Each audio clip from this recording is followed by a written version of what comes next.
You only have 20 seconds to answer. Hello. Yan. Pag namatay na yung mic nyo, ibig sabihin, tapos na yung 30 seconds, okay? You may pick your time number 6. Inamot. Sila rin namatay.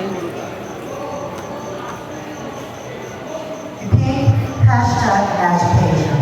Education. Sakto. Amano juga na. A simple word, but it has a deep definition for me since I'm educator. So I think hashtag education.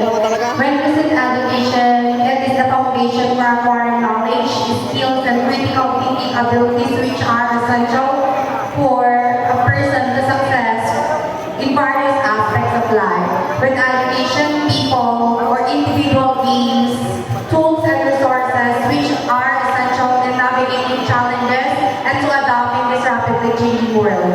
With education, people Thank you, number 6.